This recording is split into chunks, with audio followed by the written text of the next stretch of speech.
तस्मै श्री गुरवे नमः या पॉडकास्टमध्ये आपल्या सगळ्यांचं परत एकदा स्वागत. गेल्या पॉडकास्टमध्ये आपण गंगाधर तेलंग काका आणि सुमती तेलंग काकू या दोघांना चर्चेमध्ये बोलावलं होतं आणि त्यांची चर्चा, त्यांचे अनुभव परत पुढे ऐकण्यासाठी आज आपण त्यांना परत इथे आमंत्रित केलं आहे. गेल्या भागामध्ये त्यांनी सांगितलं होतं की गुरुकृपेने त्यांना 2 सुंदर कन्यारत्न प्राप्त झाली, पण नंतर त्यांचा नामकरण सोहळा आणि अन्नप्राशन हे 2 विधी गुरूंच्या कृपेने कसे पार पडले ह्याबद्दल आज आपण ऐकणार आहोत. काका काकू तुमच्या दोघांचंही स्वागत. नमस्कार. आपण गेल्या वेळेला चर्चेमध्ये म्हणलं होतं की गुरुकृपेने तुम्हाला 2 कन्यारत्न प्राप्त झाली, तर त्यांचा नामकरण सोहळा आणि अन्नप्राशन याच्याबद्दल तुम्ही आता आमच्या सगळ्या श्रोत्यांना सांगावं.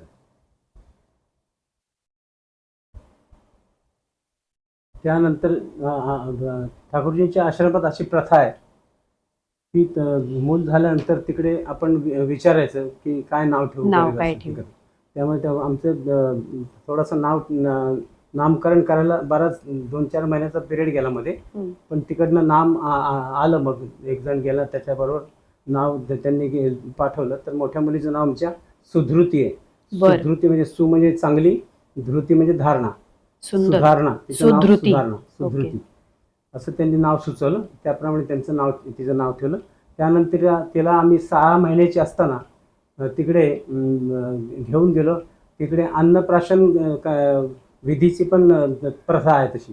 आपण घेऊन तिकडे गेलो की जेव्हा मुलाचं अन्न सुरू पहिला घास सुरू होतो, तेव्हा त्या गुरूंच्या हाताने करून घ्यायचं आपण, आणि मग आपण आपलं अन्न सुरू करायचं.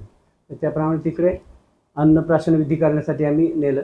तर आचार्य देवशीची बडदास होते तेव्हा, आणि माझ्याबरोबर माझे वृत्तिक देवता जोशीदा हे पण होते. ते मामा म्हणून त्या मुलीला त्यांनी घेतलं आणि आचार्य देवांनी तिला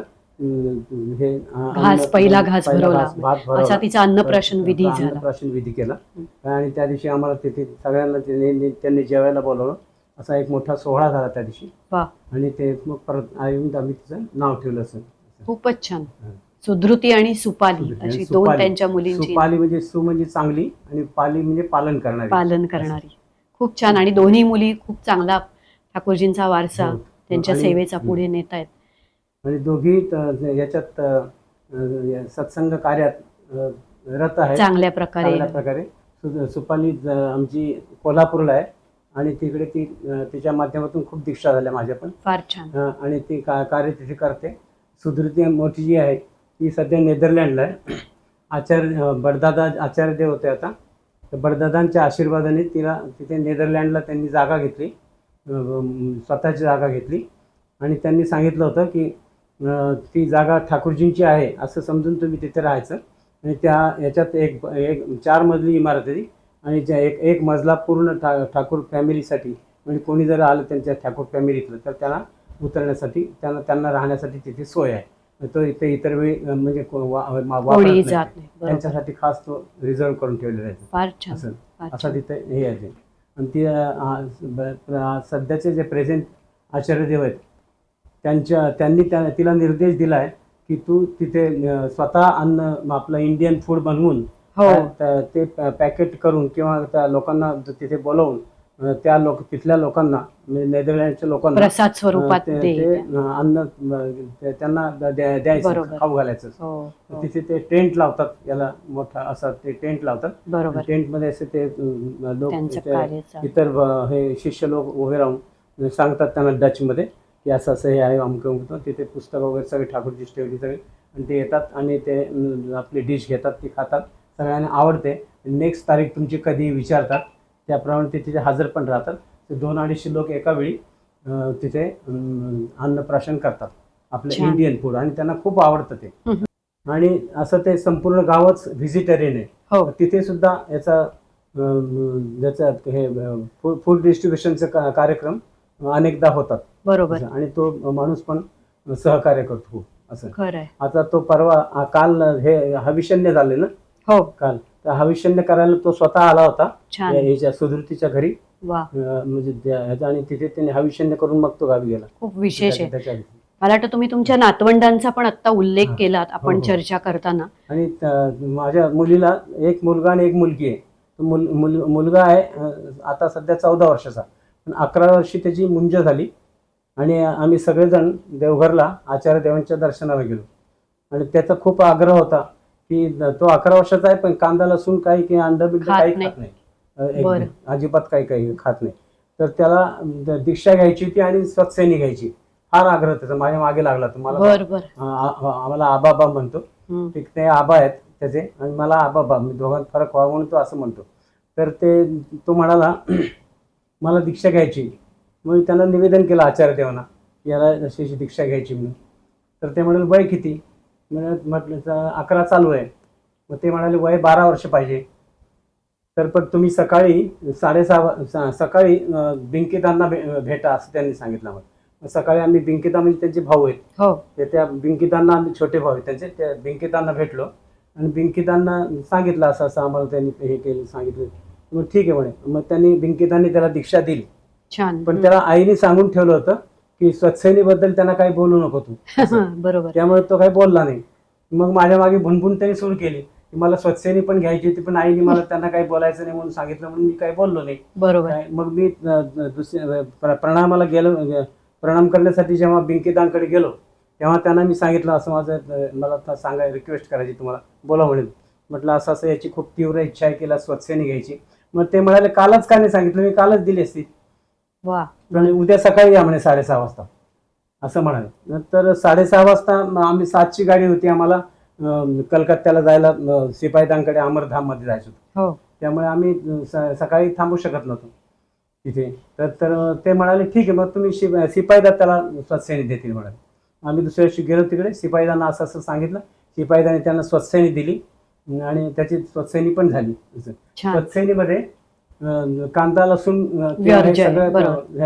म्हणजे खूप हे बंधने येतात आणि स्वच्छतेने घ्यायला तुम्हाला कोणीही सांगत नाही, आपण होऊन सांगायला लागतं. तर तो 11 वर्षाचा असतानाच त्याची स्वच्छतेची तयारी झाली आणि त्याची स्वच्छतेने पण आता झाली ती. तो इंग्रजीमध्ये होस्टिंग करतो, इंग्रजीमध्ये गाणं म्हणतो, बंगालीमध्ये गाणं म्हणतो, बंगालीमध्ये कीर्तन करतो, मराठीमध्ये कीर्तन करतो. सगळ्या गोष्टी तो सत्संगाच्या तिथे तो काम करतो. छान छान. आणि त्या फूड डिस्ट्रीब्युशन मध्ये पण तो सहभाग करतो. असं त्याचं पूर्ण येतं. छोटी मुलगी पण गाते, सगळं बंगाली गाते, सगळे करते. म्हणजे असं ते सगळं पूर्ण कुटुंब त्यांनी सेवेला वाहून घेतलेलं. म्हणजे ठाकूरजींचं तुम्हाला हे सांगतो, नाही घरामध्ये तसे संस्कार असतील अशा प्रकारे ना, आई वडिलांचे पण तसे संस्कार आहेत, तसं वातावरण आहे म्हटल्यावर मुलं आपोआपच त्या संस्कारामध्ये वाढतात आणि त्यांना ती गोडी लागते. ते अशा प्रकारे आमच्या अशा तिसरी पिढी पण या कार्यात कार्यरत आहे. ठाकूरजींचं वाचून दाखवते जरूर. 1 मिनिट. हो. ठाकुर म्हणाले, तुम जन्म से ही सत्संगी हो सकते हो. पूरे देश हिमालय से समुद्र तक में लोगों को दीक्षा दे सकते हो. अपने भाषणों से सबको मंत्रमुग्ध कर सकते हो. लेकिन यदि तुम अपनी बातों, आदर्शों और संस्कारों को अपनी रक्तधारा संतान के माध्यम से अपनी भावी पीढ़ी से संचारित नहीं कर पाए तो तुमने मुझे धोखा दिया, असं श्री ठाकूर म्हणाले. माझ्या तिन्ही पिढ्या याच्यात कार्यरत असल्यामुळे काय मी ठाकूरजींचा मी खूप ऋणी आहे. मला याचं फार समाधान आहे. अगदी अगदी खूपच छान. हे तर आम्हाला हे माझं संपूर्ण कुटुंब जोडलं गेलेलं आहे ठाकूरजींच्या सेवेशी. नातेवाईक पण बरेच दीक्षित आहेत. छान ते पण कार्य करतात. खरंय. नाही मला म्हणजे हे तर प्रेरणादायी आहेच, पण मला असं वाटतं की तुमच्या पत्नी पण इथे बसल्या आहेत, सुमतीताई, तर मला तुमचाही अनुभव ऐकायला आवडेल. आपण मगाशी कार्यक्रम चालू करण्यापूर्वी आम्ही जेव्हा चर्चा करत होतो तर आत्ताच त्या गुरुदेवांच्या आश्रमात जाऊन आल्यात देवघर येथे आणि खूप सुंदर अनुभव आहे, तर आपण जरूर ऐकूया. तुम्ही आम्हाला तो अनुभव सांगावा. नेदरलँडला जी मुलगी आहे त्या मुलीकडे आम्ही गेलो होतो आणि 3 महिने तिथे थांबायला लागतं. म्हणजे 3 महिन्याच्या वर काही थांबता येत. बरोबर. तिकडे मला माउथ अल्सर झाला. म्हणजे परत तिथे डॉक्टर किंवा उपचार असं काही तिथे पर्याय नाही. त्यामुळे ते असंच सहन करून करून इकडे आले आणि देवघरला जायचं होतं. आम्ही सगळे वर्षातनं एकदा सगळे देवघरला जातो. म्हणजे फिजिशियनला दाखवलं. तर ते इथे आल्यानंतर, ठाण्यात आल्यानंतर मी डॉक्टरकडे जाऊन वगैरे घेतलं, पण ते काय माझं बरं होईना, अल्सर काही बरं फिजिशियन ते होईना. ऑपरेशन करायला सांगितलं. गेल्यानंतर त्या फिजिशियननी सांगितलं की तुम्हाला हे असं होणार नाही, बरं तुम्हाला ऑपरेट करायला लागेल, हे पूर्ण हा बळ काढायला लागेल ओठाचा. तेवढ्यात देवघरला जायचं म्हणून ठरलेलं, तर आम्ही देवघरला गेलो. मग तिथे आचार्य देवांच्याकडे आम्ही जेव्हा दर्शनाला गेलो त्यावेळेला माझ्या त्या दिवशी आम्ही जाऊ शकलो नाही. त्यांनी विचारलं आई बाबा आलेत का, तर ती म्हणाली तिला आईला असं असं बरं नाहीये म्हणून ती काही आली नाही. म्हणे उद्या घेऊन ये, मी बघतो काय झालंय ते. खूप अंतर असतं आचार्य देव जिथे बसतात तिथे आणि आपण प्रणाम करतो. बरोबर. त्यांनी विचारलं काय झालंय, मी सांगितलं असं असं माझ्या ओठाला माउथ अल्सर झालेलं आहे. त्यांनी लगेच माझ्या मोठ्या मुलीला सांगितलं आईला घेऊन जा, मी सांगतो त्या डॉक्टरांकडे आणि ट्रीटमेंट सुरू करता पडतो असं म्हणेपर्यंत ते म्हणाले गाडी घेऊन जा. सत्संगचीच गाडी दिली, ड्रायव्हर दिला, तिला सांगितलं तू तिला दवाखान्यात घेऊन जा, तुम्ही जिथे उतरलाय तिथे घेऊन जा, आणि पूर्ण काम करून त्या ड्रायव्हरलाही सांगितलं. म्हणजे एवढी आपलं इतकं आपुलकीने प्रेमाने करणाऱ्यावर, काळजी घेणाऱ्या. आणि त्यांनी सांगितलं की त्यांच्याकडनं पैसे घेऊ नको कुठल्याही परिस्थितीत, डॉक्टरांचे सुद्धा पैसे द्यायचे नाहीत तुम्ही, मी देणार. आणि हॉटेलमध्ये जिथे उतरलो होतो तिथे नेऊन त्यांना सोडायचं. आणि काय म्हणतात तशी गुरुकृपा की जे मी 3 महिने दुखणं काढलं ते माझं 3 दिवसामध्ये पूर्ण डाग गेला, पूर्ण रिकवर झाले मी आणि इकडे मुंबईला परत आले. म्हणजे तर ह्या एका अनुभवाने, म्हणजे आपल्या शारीरिक व्याधी सुद्धा आपण अनेक डॉक्टर करून सुद्धा आपल्याला बरं वाटतं असं आपण खात्री नाही. खरंय. पण त्यांनी सांगितलं की तुम्हाला बरं वाटेल, काही काळजी करू नका. आणि एवढी सगळी व्यवस्था करून हा एक माझ्या अनुभवाचा असा एवढा मोठा म्हणजे काय, आपण शारीरिक व्याधी भोगू शकतो पण उपचार करणारा जर मिळाला नाही तर आपल्याला त्याच्यातनं अगदी हैराण होऊन जातो आपण. त्या पद्धतीने मी अशी त्या ह्याच्यातनं बाहेर पडले. खूपच छान. म्हणजे आणि पण गुरुकृपाच झाली. म्हणजे मला असं वाटतं की आतापर्यंत एवढ्या चर्चा झाल्या ठाकूरजींच्या विचारांच्या. ठाकूरजी स्वतः डॉक्टर होते, वैज्ञानिक दृष्टिकोन बाळगणारे होते आणि कोणत्याही चमत्काराला थारा देणारे नव्हते. म्हणजे मला असं आता वाटतंय की तुम्ही जेव्हा तुमच्या गुरूंच्या समोर गेलात, आचार्य देवांच्या समोर, तेव्हा खरं म्हणजे त्यांच्या दृष्टिक्षेपामधनच ते दुखणं तेव्हाच बरं झालं होतं. पण त्यांनी कुठेही मी गुरु आहे, माझ्याकडे कुठची तरी सिद्धी आहे आणि मी ते करतोय असं न करता प्रॅक्टिकली डॉक्टरांच्या थ्रू, डॉक्टरांकडे पाठवणं, औषधोपचार करणं, ह्यातनं त्यांना बरं करून दाखवणं, हे मी म्हणेन खरं गुरुतत्व हे इथे आपल्याला समजतं. नाहीतर मी आत्ता काकांशी म्हणणारच होते की इतके भोंदू बाबांचा सुळसुळाट आहे आजकालच्या जमान्यामध्ये. एकतर अध्यात्मावर श्रद्धा असणं फार दुर्मिळ, त्यातनं तुम्ही मंदिरं, आश्रम आणि बाकी सगळ्या गोष्टी पाळणं, तर ह्या सगळ्यामध्ये तुमच्यासारख्या लोकांनी जे अव्याहतपणे गुरूंच्या वचनांवर श्रद्धा ठेवून तुम्हाला ज्याची प्रचिती येते ते नक्कीच अनुभव संपन्न आहे आणि साधक म्हणून पण तुमची त्याच्यामध्ये प्रगती नकळत होत असते. ह्याच्यासाठी पण गुरुकृपाच लागते. तर आता जाता जाता मला असं वाटतंय की आपण सुरुवातीला म्हटलं होतं की तुम्ही प्रभाकर कारेकरांचे शिष्य आहात, तर आम्हाला जरूर एक सुंदर भजन तुमच्याकडनं ऐकायला आवडेल. ते आपण ऐकूया आणि आपल्या पॉडकास्टची सांगता करूया.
फार सुंदर. मला असं वाटतं इतकं सुंदर भजन ऐकल्यानंतर शांती आणि स्वस्ती सगळ्यांसाठीच आपण प्रार्थना करूया. इथेच थांबू आणि ह्या शांततेचा आनंद घेऊ. भेटूया पुढच्या भागामध्ये. तोपर्यंत नमस्कार. नमस्कार.